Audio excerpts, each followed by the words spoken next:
Ang simula ng pagpatay ng puppet o ng Dal na Nen ability na naka-infiltrate sa mga bodyguards na gustong matuto ng Nen mula kay Kurapika. Ang paggamit nito ng mga cursed white snake na may kakaibang properties unlike the other Nen abilities na tanging ang mga Nen user lamang ang nakakakita. Paano na nga ba magagawan pa ng solusyon nila Kurapika ang pagulo ng pagulong sitwasyong ito? Before that, huwag niyo muna kalimutang mag-iwan ng like, mag-subscribe at click ang bell button. Also, paki-like at paki-follow na din ang ating official Facebook page at ng ating official TikTok account. Kaya naman huwag na nating patagalin pa. Let's go! Ang chapter na ito ay pinangalan ng Observation dahil ito nga ang magiging isa sa pinakamalaking factor na magde-determine ang magiging outcome ng gagawin nila sa chapter na ito. Nandito na ang mga ipinadalang bodyguards ng ilan pang mga prince at mga queen. Ang lahat ng mga taong ito ay naririto ngayon para sa iisa at pagkakaparehong goal. At iyon ay ang matutong gumamit ng Nen sa pamamagitan ng pagtuturo ni Kurapika. Pero hindi sila basta-basta pinapasok ni Kurapika sa loob ng residence nila Prince Wobble, or at least sabihin nating oo, nakapasok sila sa pinto pero hindi na sila pinapasok pa further sa loob noong saan ay naroroon si Queen Oito at si Prince Wobble, as if para bang nandito lamang sila sa waiting area. Nilagyan dito ni Kurapika ng isang white tape na idinikit niya sa sahig habang sinasabing itong isa sa mga ibibigay niyang rules na bawal silang tumawid sa sahig na yon dahil ang kahit na sinong tumawid ay pagbabawalan niya ng matuto at paaalisin niya na. And in the instance nga na kung sakali daw ay para bang napakadelikado, napaka-dangerous, kaya naman kung sakaling may iilan man o kung sino man sa mga bodyguards na ito o sa mga individual na ito na tumawid at may masamang binabalak na pwedeng ikapahamak ng kahit na sino sa loob ng squad nila Kurapika, hindi sila mag-aalinlangan na gumamit ng force, gumamit ng kahit na anong atake or defensive mechanism para pigilan ng taong yan. Maliban sa mga bodyguards na ito na ipinadala ng mga prince at ng mga queen, meron din ditong isa pang individual na hindi talaga actually isang tao, kung hindi isang ability, isang doll, isang puppet na nagawang mabuo sa pamamagitan ng isang Nen ability. Dito pa nga ay para bang although hindi talaga ang puppet ang nagsasalita, para bang pinoportray dito na ang nagsasalita ay ang user nito.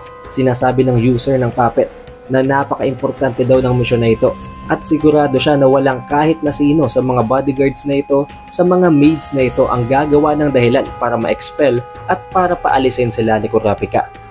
Nabanggit din dito ng user ng ability na ito na tinatawag ng silent majority na ang natatanging nakakakita lamang daw sa puppet na ito. Sa doll na ito ay tanging ang user lamang at ang isa sa mga maids na ipinadala nitong si Prince Caccho para mag-aral lang din.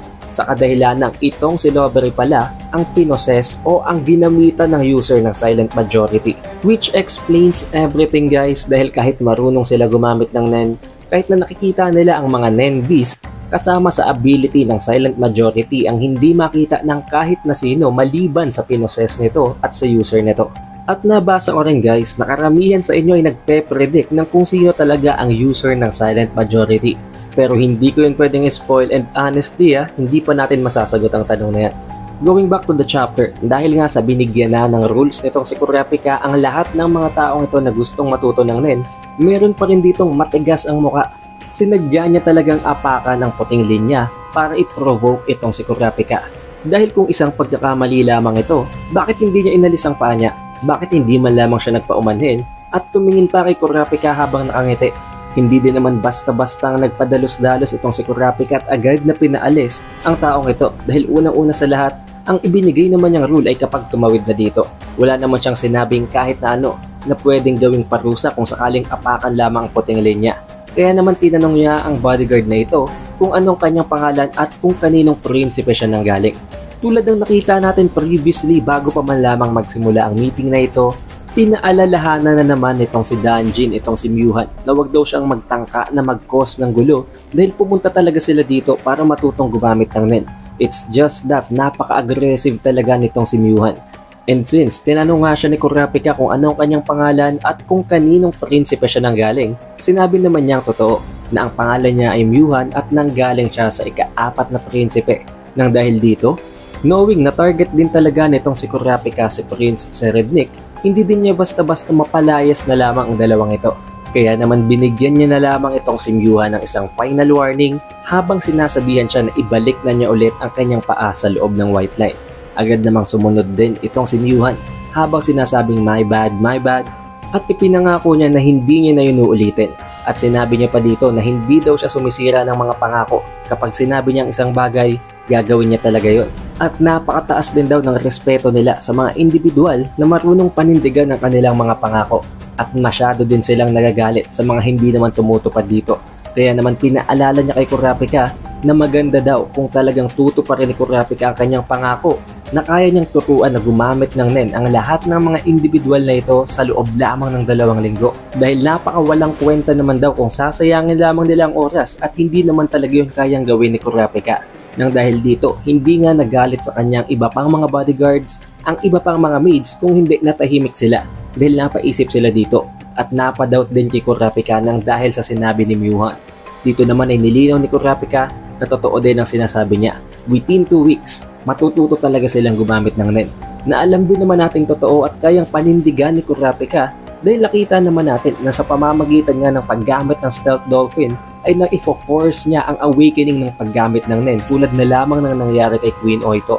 Habang ibinabalik pa nga ang attitude na ipinakita sa kanya nitong si Myuhan at sinabi na yun lang daw ba ang kakayahan nitong si Myuhan. Ang makipag-usap at ang makipag-hold ng conversation ng napaka-agresibo, maaring naidulot daw yun at yun ay na-impluensyahan ng kanilang leader. Nang dahil dito, agad na para bang na-trigger itong si Myuhan. Nagalit siya at para bang susugudin niya na itong si Kurapika. Buti na lamang napigilan na naman siya dito ni Danjin at hindi na niya naapakan muli ang White Knight. Dahil kung sakaling nagawa niya yun, maaaring nabaril na siya ni Kurapika. At dito pa nga'y nakatutok na sa kanya ang pistol nito habang dinudugtungan ng kanyang statement kanina na maaaring na-impluensyahan daw siya ng kanilang leader na maitrain under these circumstances na hindi basta-basta ma-misunderstand ang kanilang mga kausap. Dito pa nga'y ininsulto pa ni Kurapika ng napaka-mild lang naman itong si Myuhan na baka daw natutunan na daw ni Myuhan ang kanyang leksyon na hayaan munang patapusin na magsalita ang kanyang kausap bago mag-react. Kahit galit na itong si Myuhan, buti na lamang talaga nandito itong si Danjin habang sinasabi na oo, naintindihan daw nila at hindi na yun maulit nang hingi pa siya ng paumanhin kay Kurapika. Pero kitang-kita natin dito na hindi talaga natutuwa si Myuhan. Gaganti ito pag nakahanap siya ng pagkakataon. Subalit dito ay makikita din natin na nandito pa rin ang silent majority. Nagtatago siya sa likuran ng iba pang mga bodyguards para siguro hindi siya agad makita ni Lovery. Dito din ay naisip niya na hindi niya akalahin na may ganito palang mga idiots sa loob ng mga bodyguards na alam naman nila na kailangan talaga nilang matutunan na gumamit ng NEN pero gagawa pa sila ng ganitong komosyon para mapalayas. Hindi niya to inaasahan. And also guys, ang target nga pala dito ng silent majority ay ang mga tao o ang individual na nakakapukaw ng atensyon. Nabanggit pa dito ng user ng puppet na ito na gagamitin at i-activate na sana niya ang pagpatay, subalit hindi yun pwede dahil malayo pala sa range ng kanyang cursed white snakes ang bodyguard na ito na si Myuhan. Nabanggit din dito ng user ng silent majority na kung sakaling wala siyang mapatay at i-deactivate niya ang kanyang ability, babalik sa kanya ang parusa o ang curse na naidudulot ng kanyang ability. Meaning, kapag hindi siya successfully nakapatay ng kahit na sino, pwedeng siyang mamatay. Ganon katindi ang kondisyon na inilagay ng user sa ability na ito. Kaya naman maiintindihan nyo guys kung bakit napaka-OP nito. And for that reason, para nga hindi na i-risk ng user na mag-rebound at bumalik sa kanya ang curse, papatayin niya na ang kahit na sino within an early time. Hindi na siya mag-aantay pa ng target. Kapag nagkaroon siya ng tsansa na pumatay, i-activate niya na yon para hindi na bumalik pa sa kanyang curse kung sakaling mag-fail pa siya. Matapos namang malinaw ni Kurapika ang kanyang intensyon at matapos niyang pakalmahin itong si Myuhan, agad naman niyang binigyan ng order ang mga bodyguards na ito na i-introduce daw nila ang kanyang mga sarili clockwise mula kay Myuhan. Meaning lahat sila mag-i-introduce para makilala nila ang isa't isa. Pero napakatindi na ng ginagawang obserbasyon dito ni Furikov. Alam naman natin sa previous chapter na napaka-experience talaga nitong si Furikov, kaya nagawa niya talaga ng analysis itong si Kurapika sa loob lamang ng napakaliit na duration of time na yon. Nabanggit dito ni Furikov na itong si Kurapika daw ay isang right-handed, meaning mas ginagamit niya ang kanyang kanang kamay. Pero bakit ang ginamit niya kanina sa paghawak ng pistol ay ang kanyang kaliwang kamay?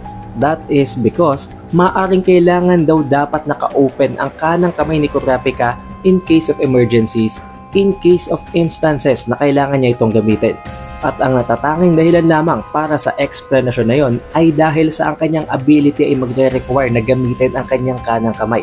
And possibly, ang mga kadena daw na ito na nakakabit sa kanyang kanang kamay ay ang kanyang ability, isang conjured weapon. Dahil nabanggit dito nitong si Furikov na nakikita daw niya ang 10. Ang 10 guys ay ang parabang aura na bumabalot dito sa kamay ni Kurapika.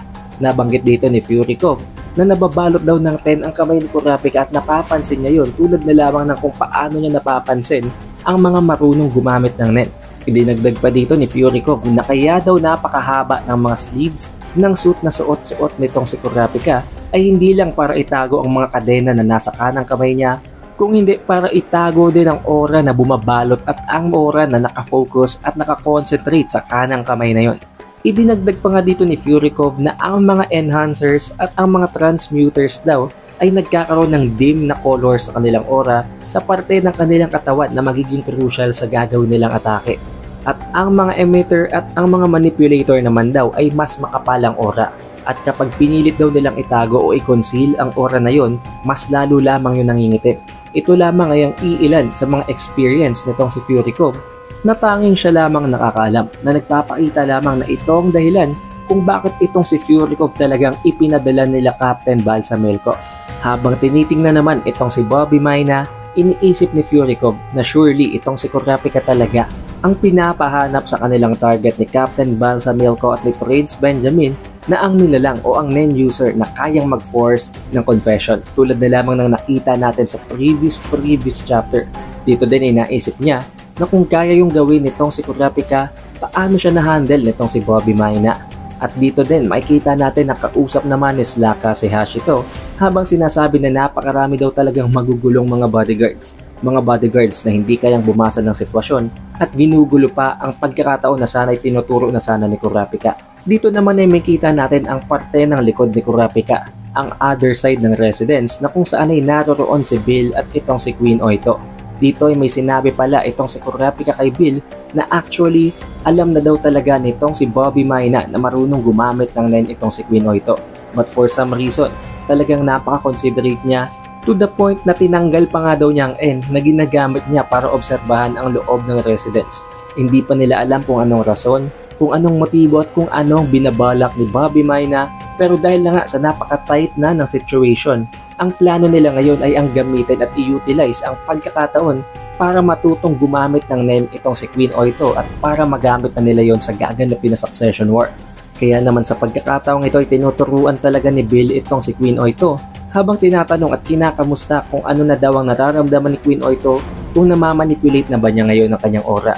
Subalit dito ay makikita natin na hirap pa rin itong si Queen Oito at para bang sa tansya nitong si Bill, ang namamanifest na aura pa lamang nitong si Queen Oito ay around 1 cm pa lamang.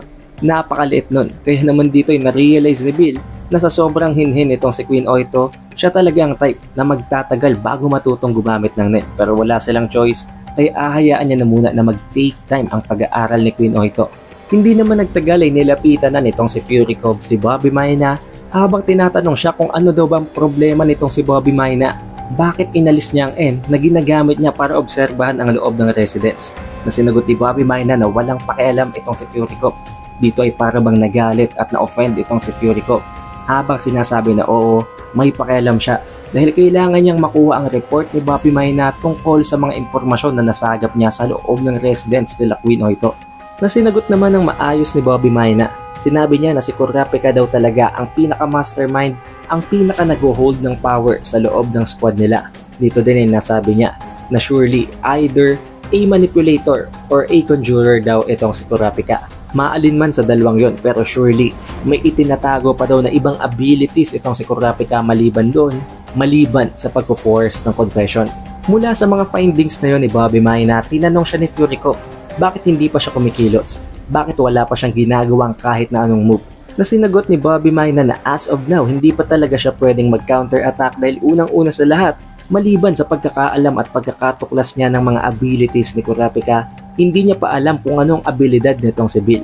Pangalawa, hindi niya pa nakikita kung ano ang Nen Beast nitong si Prince Wobo. Kaya napaka-risky, hindi pa siya pwedeng gumawa ng kahit anong move na pwedeng magpabaliktad sa kanila. Kaya tinanong siya ni Furikov kung kailan na binigyan naman niya ng time frame na sa susunod daw na banquet matapos ang gaganapin na dinner sa loob ng royal family. Matapos ang pag-uusap na yun ay tinapik na naman itong si Fury Cove itong si Bobby Mayna. At tulad ng ginawa ni Bobby Mayna kay Slaka, pinagpag na naman niyang balikat niya na para bang kinoconsider niya na madumi itong si Fury Cove.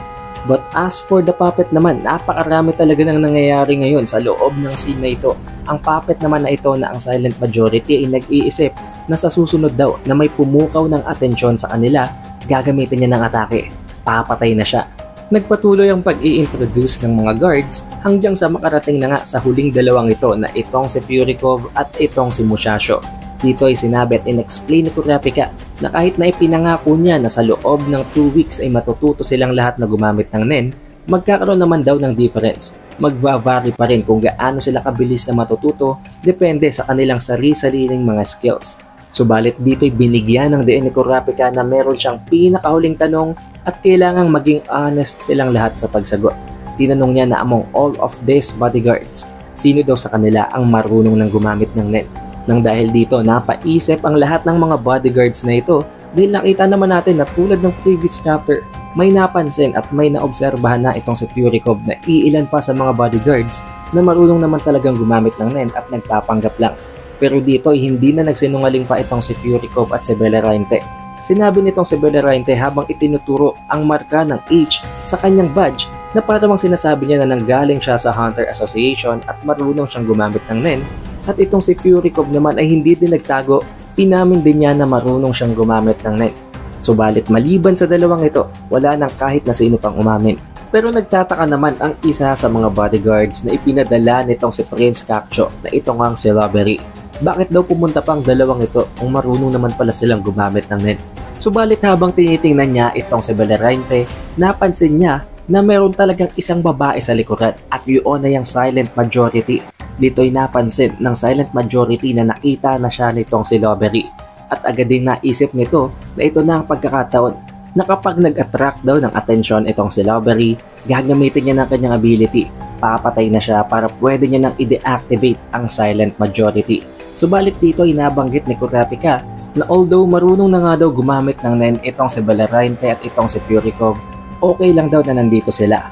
Dahil makakatulong daw ang kanilang mga abilities, ang kanilang mga wisdom pagdating sa paggamit nun at pwede din silang mag-observe kung sakaling may mapansin man silang mali na mabanggit nitong si Kurapika. Pero dito ay nagtataka itong si Fury Cove. Balak daw ba ng 4 pang mga individual na marunong gumamit ng Nen na magtago na lamang at magpanggap na hindi talaga sila marunong? Meaning maliban kay Bellarainte at kay Fury Cove, 6 talaga silang mga marunong gumamit ng Nen, subalit ang 4 ay hindi umamin. Habang tumitingin naman siya dito kay Robbery, napansin niya na may tinitingnan nito. Pero nung tingnan niyang tinitingnan ni Robbery, wala namang kahit na sino doon.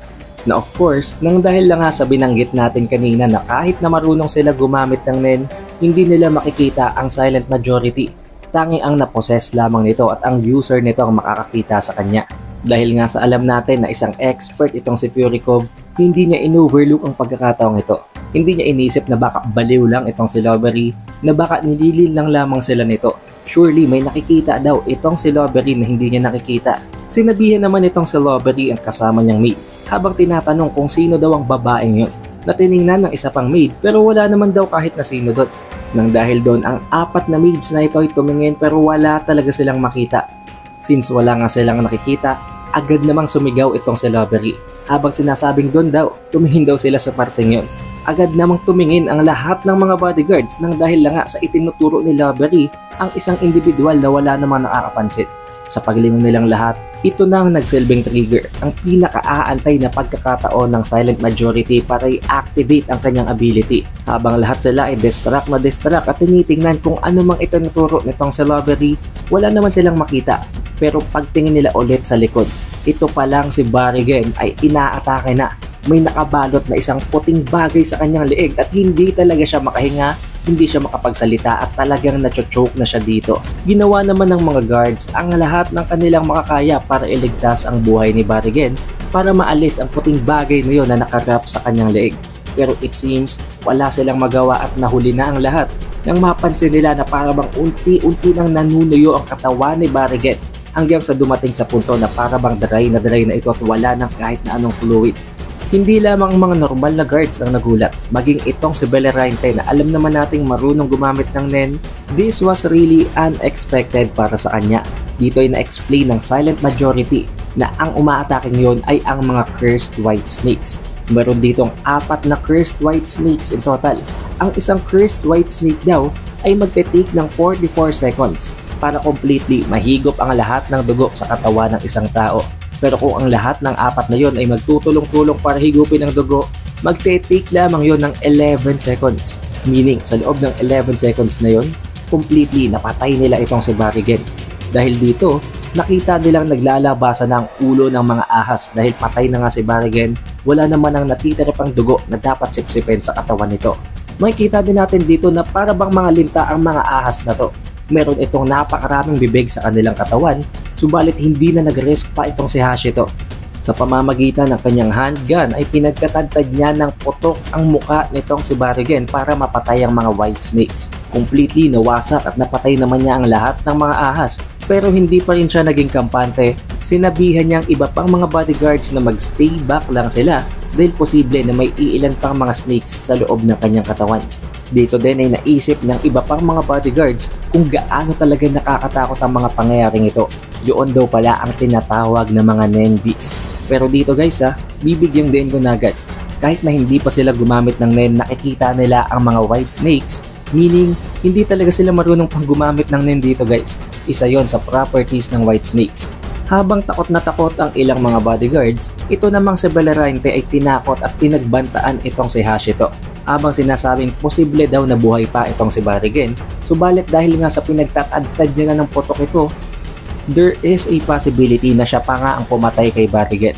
Na sinagot naman ni Hashito na wag daw magpaka-delusional itong si Bellerainte. Napakalinaw at napakitang-kita naman nila na patay na talaga si Barrigan. Kaya instead na makipagtalo, sinabi niya na i-contact na lamang nila ang Royal Army para kunin na ang bangkay nitong si Barrigan. Dito din ay naisip agad nitong si Kurapika na delikado din talaga ang mga ipinadalang bodyguards sa kanila ni Zhang Lei, hindi lamang dahil sa kahit hindi sila marunong gumamit ng Nen, napakatindi ng kanilang firearms, napakataas ng mga caliber nito to the point na kahit gumamit daw sila ng Gyo, hindi sila makakatakas basta-basta ng walang galos. Subalit habang nangyayari ang lahat ng ito namang si Bobby Mai na ay nakafocus pa rin kay Kurapika at namamangha pa nga siya dito dahil kahit na napakarami ng mga nangyari, kahit may nangyari ng pag-assassinate, may namatay sa mga bodyguards, napakatigas daw ng pagkakatayo ni Kurapika. Hindi man lamang siya natinag, hindi man lamang siya gumalaw sa kinatatayuan niya. And surely na-figure out na din daw nitong si Kurapika na ang mga white snakes na yon ay hindi Nen Beast ng kahit na sino pa sa mga prinsipe. Dito din ay nagtataka ang ilan pang mga individual kung nasaan na daw ang itinuturo ni Loveberry na babae. Pero ngayon, maging itong si Loveberry hindi na siya makita. Na maaaring nangangahulugan na dine-activate na ng user ang silent majority at talagang ginawa niya lamang ang pagpatay na yun para guluhin ang gagawin ni Kurapika na pagtuturo ng Nen. Yun din ang nasa isip ng ilan pang mga bodyguards na may isang individual na binabalak silang guluhin para hindi matuloy ang pagkatuto nilang gumamit ng bagong power-up na Nen. Dito din ay dahil na nga sa naisip din ni Kurapika ang naisip ni Bobby Mai na hindi galing sa mga prinsipe ang Nen Beast na yon, nangangahulugan lamang yon na may assassin sa loob nila. At yun ngayon ang bagong goal na itong si Kurapika. Bago pa malamang nila magawang ituro ang Nen, kailangan nilang hanapin kung sino ang assassin na yon na nagpapanggap sa lahat ng mga bodyguards na ito. Dahil kung hahayaan lamang nilang mangyari yon, maging ang buhay ni Queen Oito at ni Prince Wobble ay malalagay sa panganib. Pero kailangan na nating antayin ang susunod na chapter para malaman ang susunod na mga pangyayari. Pero konting spoiler guys, magbabalik na ang Phantom Troop. At ang kanilang goal sa loob ng Black Whale ay hanapin at patayin si Hisoka. Para ma-notify ka pag release ng susunod na video na yun bukas, i-ring mo na ang bell button at mag-subscribe ka na din para automatic ma-notify ka kahit na hindi ka nakabantay sa channel. Huwag mo na din kalimutan na i-like at i-follow din ang ating official Facebook page at ang ating official TikTok account. Shoutout sa mga fans na ito na hindi tumitigil manood ng bawat release natin ng Hunter x Hunter videos. It is The Updated Weeb and I will see you guys in the next chapter.